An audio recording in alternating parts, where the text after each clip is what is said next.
전능하사 천지를 만드신 하나님 아버지를 내가 믿사오며 그 외아들 우리 주 예수 그리스도를 믿사오니 이는 성령으로 잉태하사 동정녀 마리아에게 나시고 본디오 빌라도에게 고난을 받으사 십자가에 못 박혀 죽으시고 장사한 지 사흘 만에 죽은 자 가운데서 다시 살아나시며 하늘에 오르사 전능하신 하나님 우편에 앉아 계시다가 저리로서 산자와 죽은 자를 심판하러 오시리라. 성령을 믿사오며 거룩한 공예와 성도가 서로 교통하는 것과 죄를 사하여 주시는 것과 몸이 다시 사는 것과 영원히 사는 것을 믿사옵나이다. 아멘.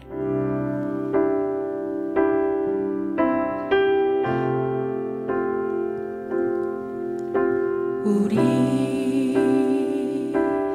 함께 기도해 주 앞에 나와 무릎 꿇고 긍휼 베푸시는 주 하늘을 향해 두 손 들고 우리 함께 기도해 우리 함께 기도해 주 앞에 나와 무릎 꿇고 긍휼 베푸시는 주 하늘을 향해 두 손 들고 하늘 문이 열리고 은혜의 비출기 이 땅 가득 내리도록 마침내 주 오셔서 은혜의 비출기 우리 위에 부으시 하늘 문이 열리고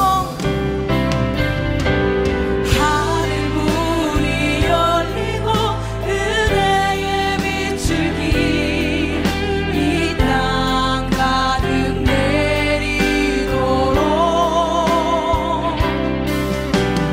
마침내 주 오셔서 은혜의 비출기 우리 위에 부으시도록 우리 함께 기도해 우리 함께 기도해 주 앞에 나와 무릎 꿇고 긍휼 베푸시는 주 하늘을 향해 두 손 들고 우리 함께 기도해 우리 함께 기도해 주 앞에 나 무릎 꿇고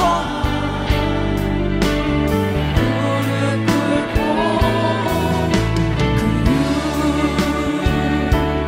베푸시는 주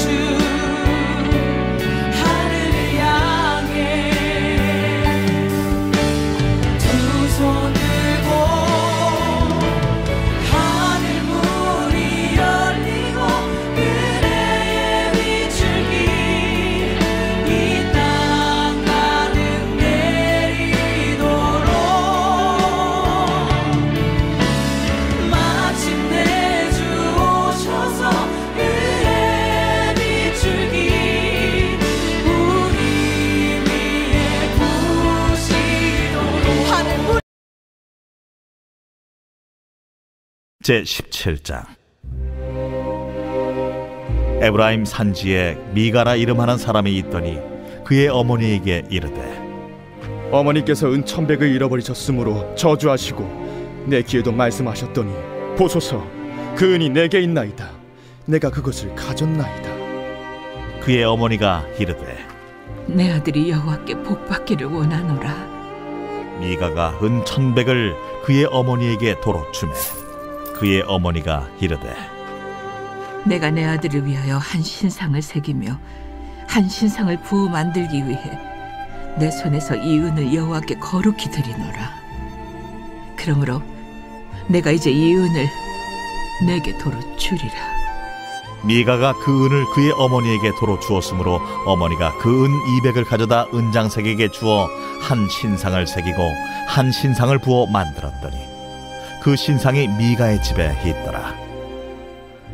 그 사람 미가에게 신당이 있으므로 그가 에봇과 드라빔을 만들고 하나들을 세워 그의 제사장으로 삼았더라.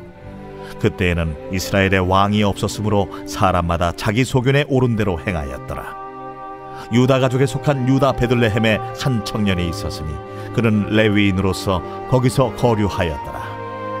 그 사람이 거주할 곳을 찾고자 하여 그 성읍 유다 베들레헴을 떠나 가다가 에브라임 산지로 가서 미가의 집에 이르매 미가가 그에게 묻되 너는 어디서부터 오느냐? 나는 유다 베들레헴의 레위인으로서 거류할 곳을 찾으러 가노라. 내가 나와 함께 거주하며 나를 위하여 아버지와 제사장이 되라. 내가 해마다 은 10과 의복 1벌과 먹을 것을 주리라. 하므로 그 레위인이 들어갔더라.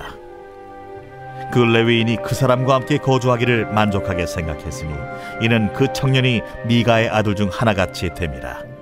미가가 그 레위인을 거룩하게 구별하매 그 청년이 미가의 제사장이 되어 그 집에 있었더라. 이에 미가가 이르되 레위인이 내 제사장이 되었으니 이제 여호와께서 내게 복 주실 줄을 아노라.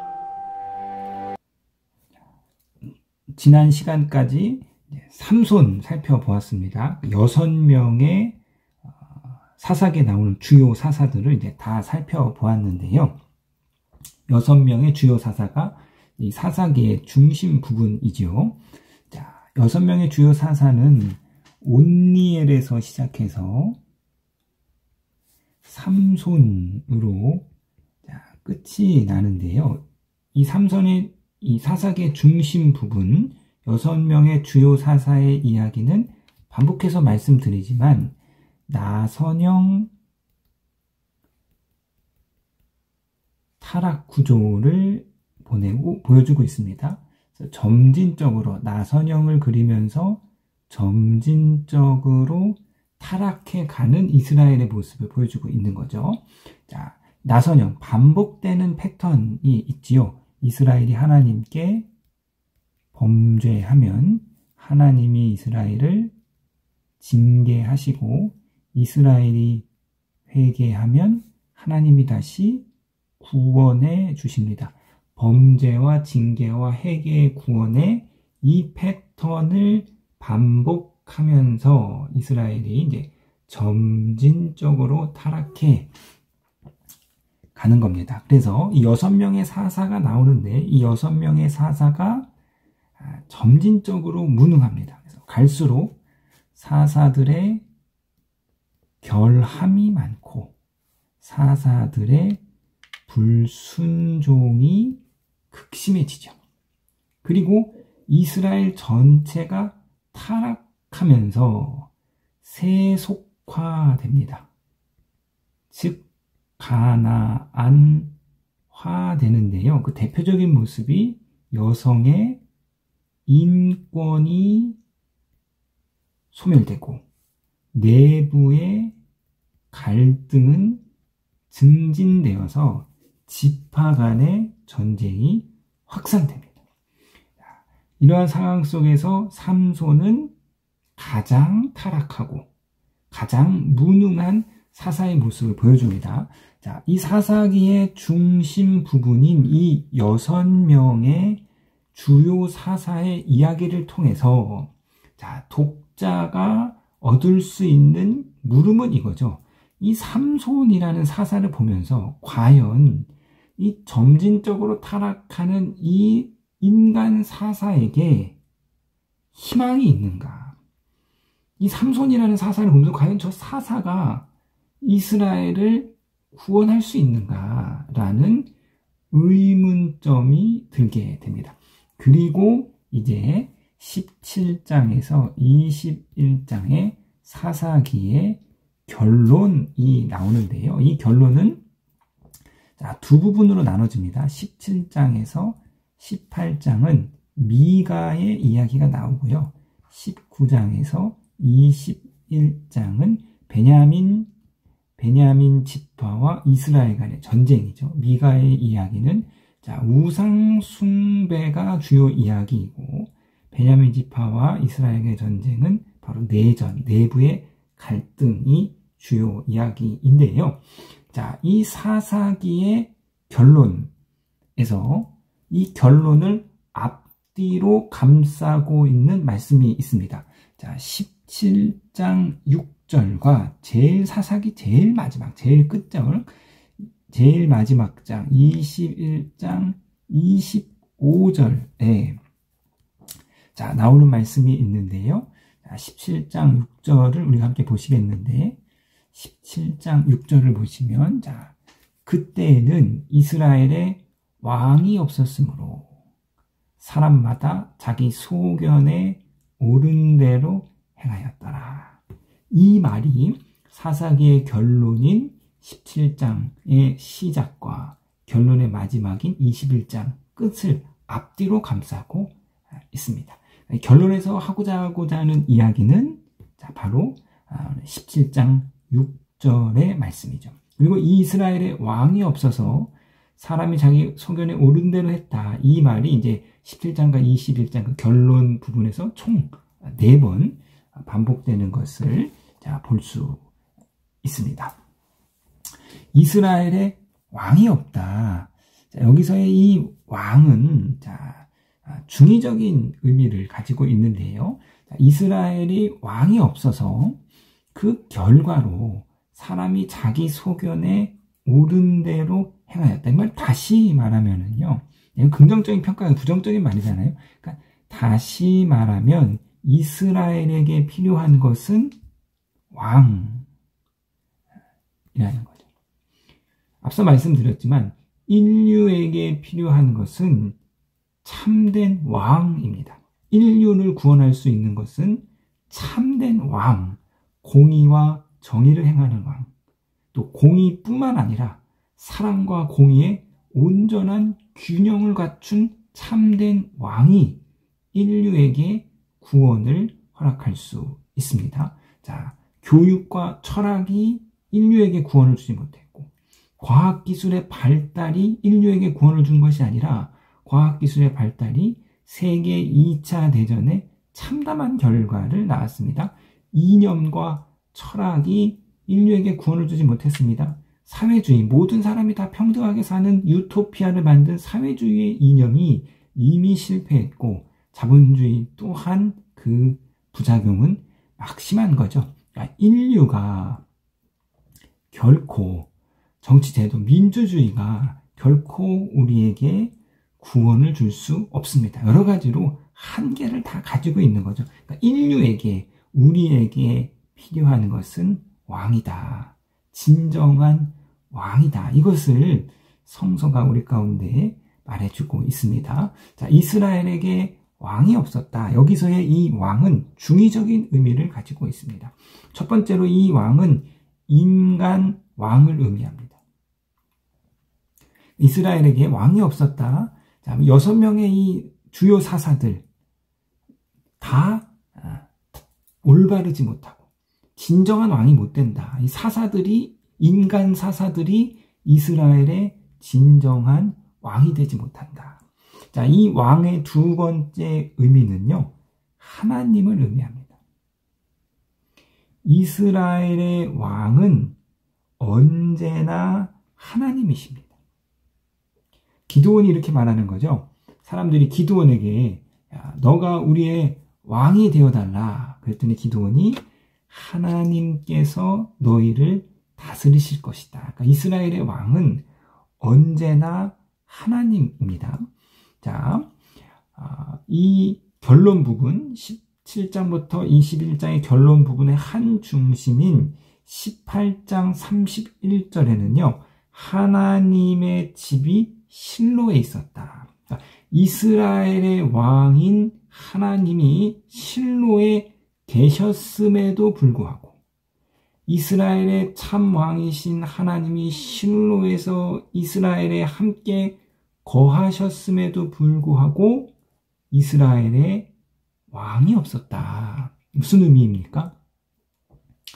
이스라엘 백성이 하나님을 왕으로 섬기지 않고 있음을 비꼬는 표현이지요. 자, 왕과 하나님과 그 백성, 이스라엘의 관계는, 왕과 백성의 관계는요, 언제나 언약의 관계입니다. 자, 이 언약의 관계에서 왕의 의무는 백성을 구원하는 것입니다. 백성을 보호하고, 먹이고, 인도하고, 보살피고, 지키는 것. 이것이 왕의 의무예요. 한마디로 구원이죠. 그러면 백성의 의무는 무엇이냐? 왕에게 순종하는 것이 백성의 의무입니다. 왕의 말, 즉 율법에 순종하는 것이 왕의 의무이지요. 자, 그래서 이 왕의 통치, 즉 왕권인데, 이것이 바로 성경이 말하고 있는 하나님 나라이지요. 자, 하나님 나라의 복음은 하나님이 통치하신다. 하나님이 다스리신다. 하나님의 왕권을 말하는 건데요. 자, 이 하나님의 왕권, 하나님의 통치는 그 백성의 순종으로 하나님의 왕권이 굳건해지는 겁니다.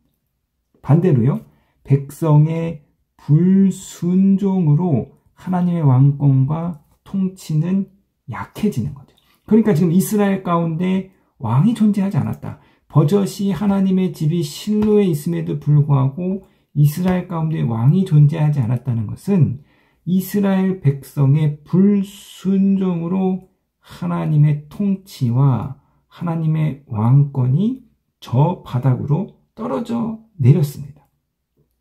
자, 그 결과 하나님의 주권이, 하나님의 통치가 완전히 밑바닥을 친 결과 이제 사람들은 자기 소견에 옳은 대로 행동했습니다. 하나님의 말씀과 전혀 상관없이, 하나님의 율법과 전혀 상관없이, 그러니까 하나님의 주권과 하나님의 통치가 전혀 영향력을 미치고 사람이 자기 소견에 옳은 대로 행하였다. 직역하면 자기 눈에 보기 좋을 대로 행동했다. 즉 삼손과 같이 이스라엘 백성이 전체가 살았다는 거예요. 자, 이 말은 무슨 말이냐면 하나님이 아니라 자신을 왕으로 섬겼다는 것이죠. 그래서 자신을 왕으로 섬긴 결과가 바로 우상 숭배입니다. 우상에게 자신의 욕망을 투사해서 자기의 욕망대로 살고자 하는 것이 바로 우상 숭배의 본질이지요. 자기의 소견에 옳은 대로 행했다.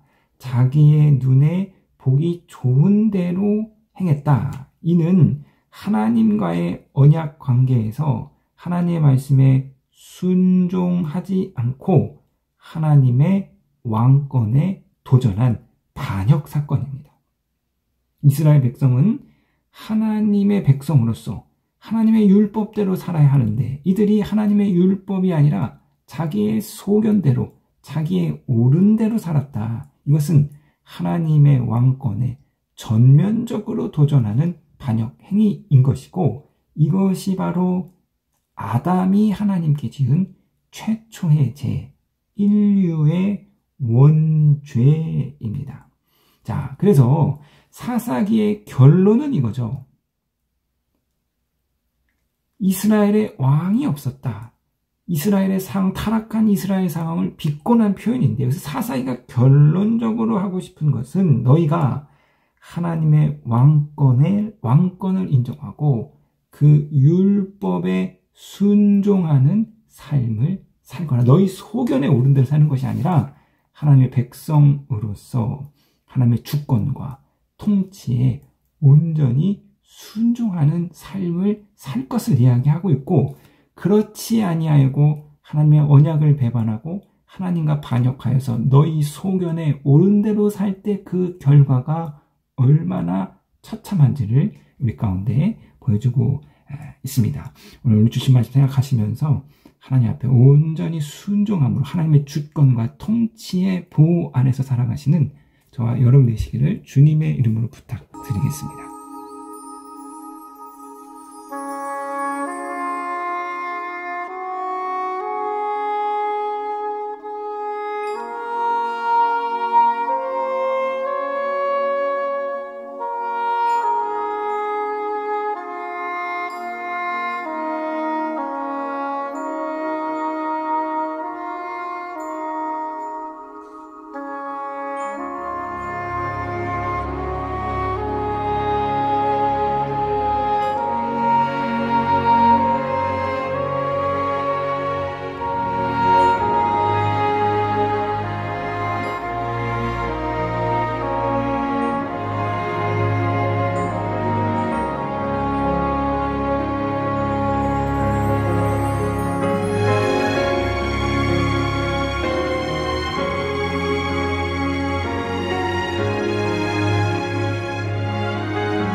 하늘에 계신 우리 아버지여, 이름이 거룩히 여김을 받으시오며 나라에 임하옵시며 뜻이 하늘에서 이룬 것 같이 땅에서도 이루어지이다.